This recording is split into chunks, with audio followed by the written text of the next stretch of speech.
Opa, olá, sejam todos bem-vindos mais uma vez, né? Hoje nós vamos tratar sobre Direito Civil 4, é a aula que nós ministramos aí nem aula, né? Foi uma conversa que nós tivemos sobre obrigações próprio terreno da turma de quarta-feira, tá? Porque eu tinha conversado com a turma de terça-feira, que também é Civil 4, que a turma de quarta-feira estava um pouco mais atrasada, tá? Na matéria, porque no primeiro dia de aula nós paramos em obrigação próprio terreno. Nós vimos as teorias que são aplicadas no direito das coisas, né? Conversamos sobre as teorias, identificamos as teorias e paramos em obrigações próprio terreno. Na turma de terça-feira de Direito Civil 4, a aula fluiu de uma maneira onde as pessoas não fizeram tantas perguntas nem questionamentos, então nós conseguimos encerrar a aula 1 e vimos a obrigação próprio terreno. Então essa turma de quarta-feira está mais participativa, então segurou um pouco o conteúdo. Não é problema para a gente, porque nós estamos usufruindo aí da tecnologia para gravar o material, então não precisamos ter pressa no conteúdo, tá?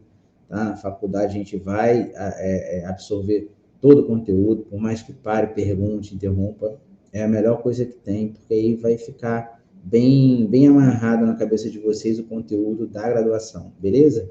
Então, nessa turma de quarta-feira, nós começamos pela obrigação próprio terreno.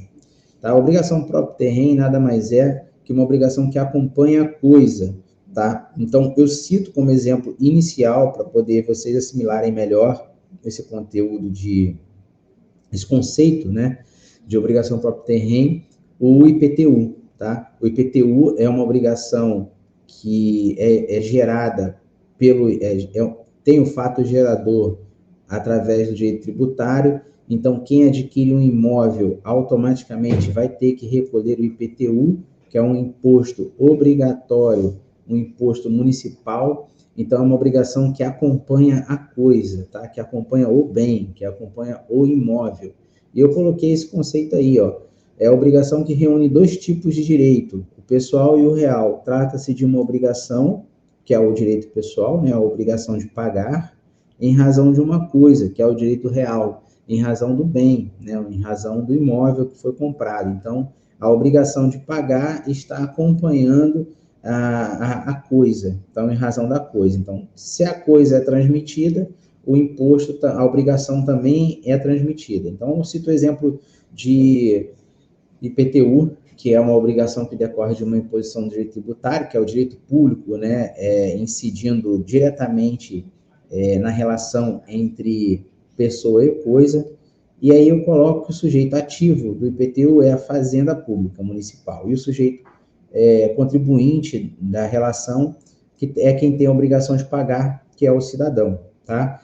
A mesma regra de acompanhamento do imposto que serve para o IPTU também serve para o IPVA e para o ITR, e também pela taxa condominial.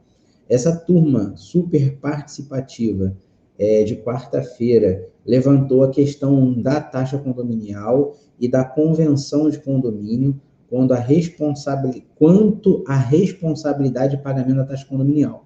Nós sabemos que a taxa condominial ela também é inerente ao bem, é inerente à coisa, e sabemos que o IPTU também é inerente à coisa.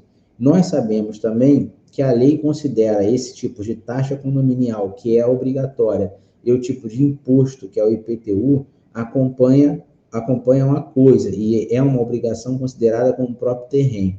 Tá? Mas as pessoas, né, por vontade das partes, na relação interpartes, através de um contrato de locação, por exemplo, podem ajustar entre si a responsabilidade de pagamento da taxa condominial e do IPTU. Então, normalmente, pode-se encontrar num contrato de locação, onde o locatário assume toda a responsabilidade de pagamento da taxa condominial e do IPTU. E vocês, obviamente, já sabem que atraso de taxa condominial, que não é a nossa matéria agora, lá na frente a gente vai falar sobre isso, pode incorrer em execução, tá? E pode ocorrer, inclusive, em penhora do imóvel. tá, do objeto devedor. Não, se não paga a taxa condominial, o proprietário pode perder o imóvel. Então, levantou uma hipótese, uma questão, né, hipótese, que um aluno já vivenciou, onde no condomínio dele, ele participou de uma convenção coletiva onde passava a responsabilidade do pagamento da taxa condominial para o locatário. E aí, numa eventual execução de taxa condominial, o polo passivo, né, seria, o devedor seria o locatário e o proprietário. E aí nós discutimos essa questão, né, eu falei que é perfeitamente viável, né, o contrato, a relação interpartes, que é regida por normas dispositivas, vai externar e imprimir a vontade daquelas pessoas e o princípio da pacta sunt servanda, que está presente no contrato, fazendo lei entre as partes. Então, essa que é a questão. Beleza? Eu coloquei uma atenção ali embaixo, né, para vocês que acompanham, que nós falamos também sobre o concurso público.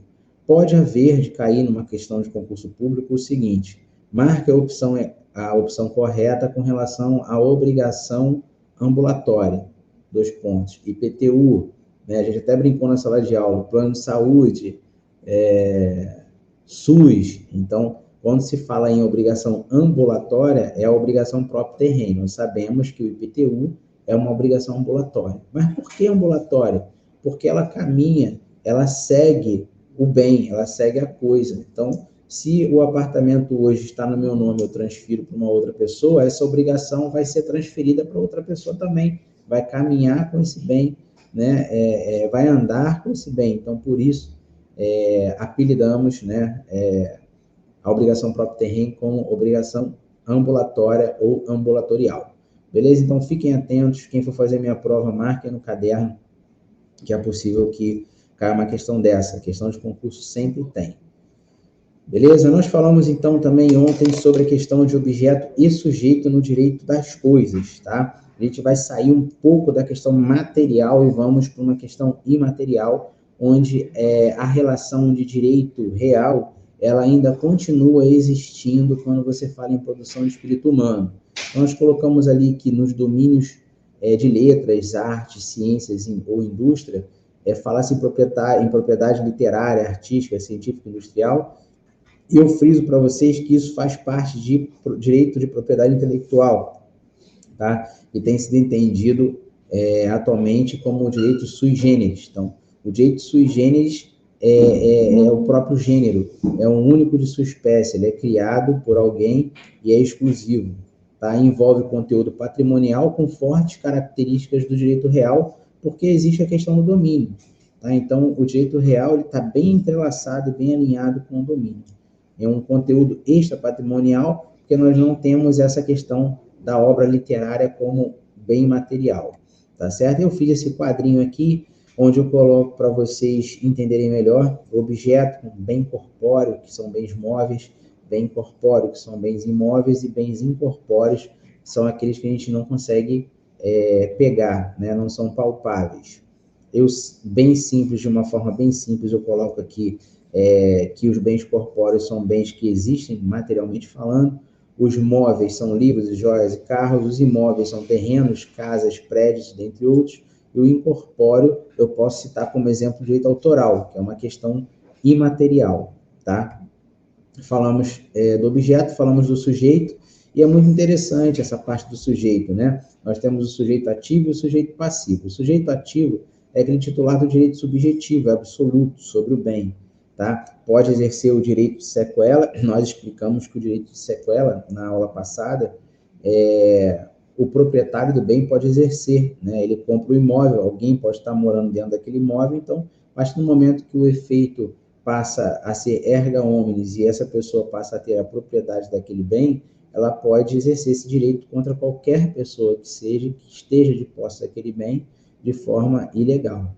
Então, tudo depende do desdobramento da relação possessória, tá certo? Então, o sujeito passivo é sobre quem recai o dever de respeito ao exercício do direito do sujeito ativo.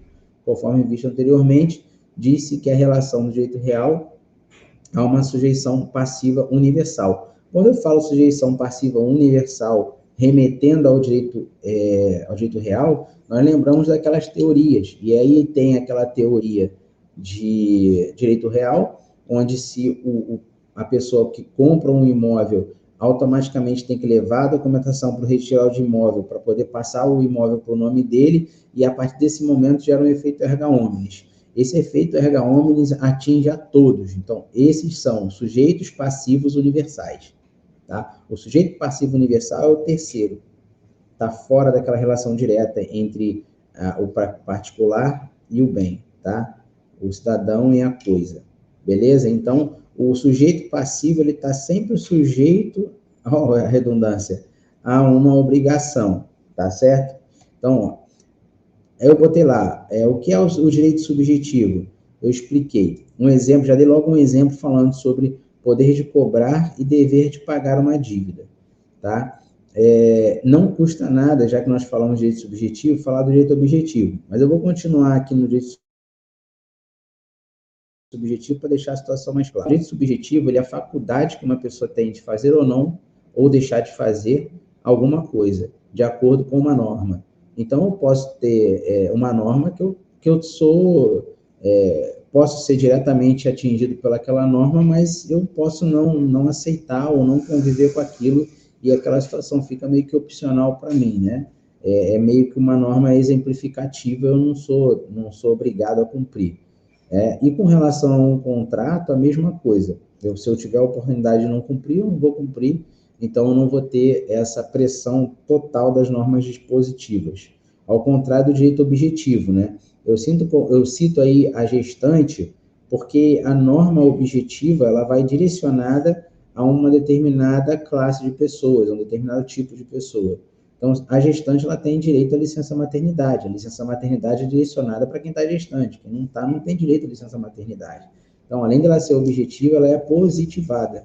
Tá? Alguns doutrinadores entendem que o direito objetivo está ligado diretamente à positivação daquela legislação. E eu cito a mesma situação com o direito do idoso, Estatuto do Idoso.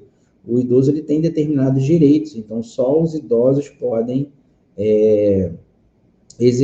usufruir dessa legislação que é específica para eles, tá? É um direito objetivo e um direito positivado. Encerramos o final da primeira aula, né, com essa questão da obrigação próprio terreno. Nós falamos sobre os sujeitos, tá? O sujeito ativo, o sujeito passivo, o direito subjetivo, o direito objetivo.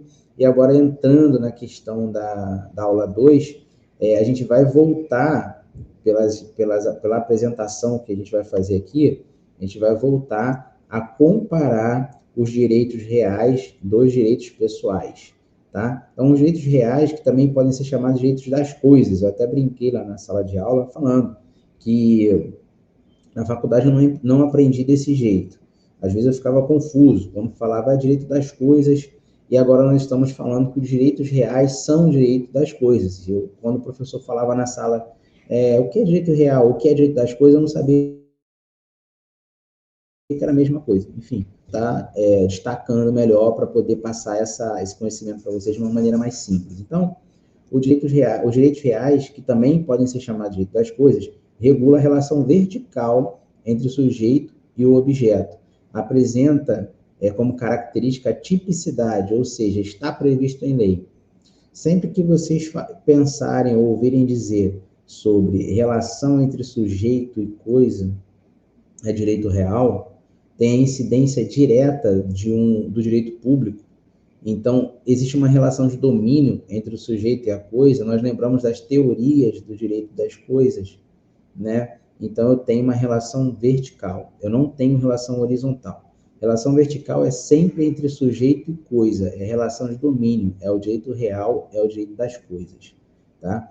Os direitos obrigacionais, que é a relação interpartes, é a relação entre pessoas, que podem ser direitos pessoais, existe uma relação horizontal entre as partes, não existe a relação vertical. Então, falando de relação vertical, é direito real. Falando de relação horizontal, é direito obrigacional, tá? Não exige a tipicidade. Por que não exige tipicidade na relação horizontal entre as partes? Porque essa relação horizontal entre as partes, É uma relação contratual, é uma relação particular e é uma relação regida com cláusulas contratuais e normas dispositivas.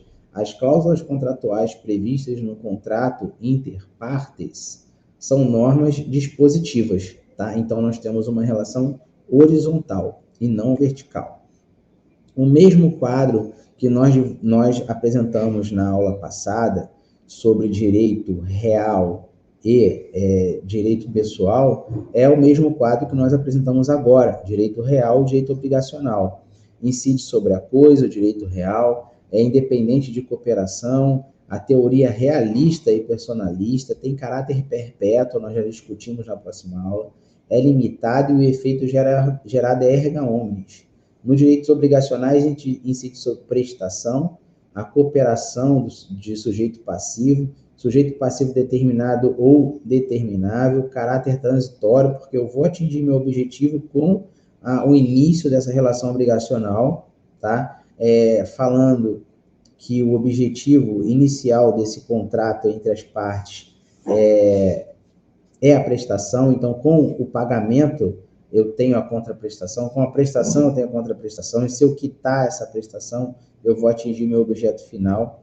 Então, ele é ilimitado e tem um efeito inter partes, tá bom? Fatos de obrigação, das obrigações. Nós falamos do fato jurídico, falamos do ato jurídico. Na sala de aula, eu comentei primeiro sobre os atos jurídicos, que é aquele que depende da vontade humana, e o fato jurídico, que não depende da vontade humana, é um fenômeno natural, né? Nós falamos que o fato jurídico, ele não vai ter intervenção humana, mas produz efeito jurídico, e ele pode ser classificado em ordinário, fato jurídico ordinário, e fato jurídico extraordinário. O fato jurídico ordinário é aquele que quando ocorre uma esperada e inevitável situação. O extraordinário é quando a ocorrência não é esperada e pode ser evitada. Tá? Aí eu cito o exemplo do fato jurídico, o nascimento e a morte. Tá? No ato jurídico, não. No ato jurídico, ele depende da vontade humana. E aí nós fizemos um desenho no quadro, falamos sobre os atos jurídicos perfeitos, sobre os atos jurídicos imperfeitos, tá? A motivação para a movimentação de um processo, uma notificação, uma citação, uma intimação, tá? São atos jurídicos. Nós sabemos que os atos jurídicos imperfeitos, eles podem ser passíveis de nulidade. Nós sabemos que os fatos jurídicos podem ser enquadrados em cláusula de excludente de ilicitude previsto no Código Civil. Desenhamos determinadas situações ali. Então, essa é a nossa questão teórica e que vamos desenvolver mais adiante com atividades em sala de aula, tá? Falamos das fontes de obrigação, falamos de contrato também, né, que gera uma obrigação. Então, todo contrato gera uma obrigação. E se eu tenho um contrato, eu discuto um negócio.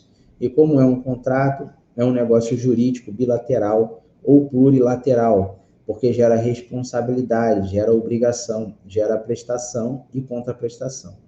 Tá? Um ato unilateral, que eu coloquei ali um conceito que caracteriza-se como um ato humano, e nós falamos de ato jurídico, falando de ato unilateral, então é considerado como um ato humano. Se não fosse ato e fosse fato, seria por força da natureza, independente da vontade humana. Então, um ato unilateral que se caracteriza por um ato humano lícito, em quem uma declaração de vontade gera obrigação. Exemplo, promessa de recompensa. O ato unilateral é quando uma pessoa chega e fala, olha, eu me comprometo a pagar alguma coisa se você ou se alguém descobrir determinada situação, te dou uma recompensa. Então, é um ato motivado por uma pessoa. Os atos ilícitos e o abuso do direito são aqueles que causam danos a outrem, ensejando o dever de indenizar. Tá? Então, se existe, através de um ato de vontade de uma parte que cause prejuízo a outra, é um ato ilícito, e aí vai gerar um direito de indenizar. Aí nós passamos essa parte, chegamos no título de crédito. Até brinquei, alguém conhece LP ou fita cassete? Porque nós, no título de crédito, vamos falar sobre nota promissória, né? Cheque. Hoje em dia nós usamos mais Pix, cartão de crédito, né? Ou até mesmo um contrato. Mas é difícil hoje em dia você encontrar um cheque, né? Até dinheiro, cada ano que passa, fica mais difícil ver. Tá? Título de crédito compreende um documento autônomo, de natureza obrigacional. Então, todo título de crédito gera uma obrigação. É uma obrigação privada no documento particular, com maior relevância para direito empresarial. Sua disciplina encontra-se no artigo 887 do Código Civil, e o exemplo, que é o que nós vamos ver ali mais adiante, e já caminhando para o final da nossa conversa, é a letra de câmbio, nota promissória e o cheque. As três situações têm a mesma característica, porque a característica é de natureza obrigacional e ela é particular, é privada. Então, eu vou buscar tanto na letra de câmbio quanto na nota promissória e no cheque a cobrança ou pagamento, tá? E também considerando o título de crédito pelo Banco Central do Brasil. Então, o Banco Central do Brasil, que é quem detém do poder, né, do direito de determinar o que é título de crédito e o que não é. Cabe informar que o Código de Processo Civil estabelece o cheque que tem natureza de título executivo extrajudicial. Então, nós temos aqui um exemplo de letra de câmbio, tá? A letra de câmbio, ela tem prazo para vencimento, tem os dados das partes e o valor, e isso serve como título executivo. Temos aqui a nota promissória, também a mesma coisa, tem número de prestação, tem data de vencimento, tá? Assinatura, pagamento, data de emissão, e temos o cheque também, que praticamente tem a mesma característica, tá bom? E aí a teoria fala que o cheque é uma ordem de pagamento à vista, já a promissória você não precisa ter uma ordem de pagamento à vista, a gente entra numa certa discussão, mas na prática, tá? Você pode até colocar um cheque pré-datado ou um bom para, e obviamente que vai ser cobrado na data quando você estabelecer essa negociação de bom para, né? Apesar dele ser um título de crédito considerado como ordem de pagamento à vista. Então, pessoal, ficamos por aqui com relação a essa primeira metade da aula 2, tá? Da turma de quarta-feira, Direito Civil 4.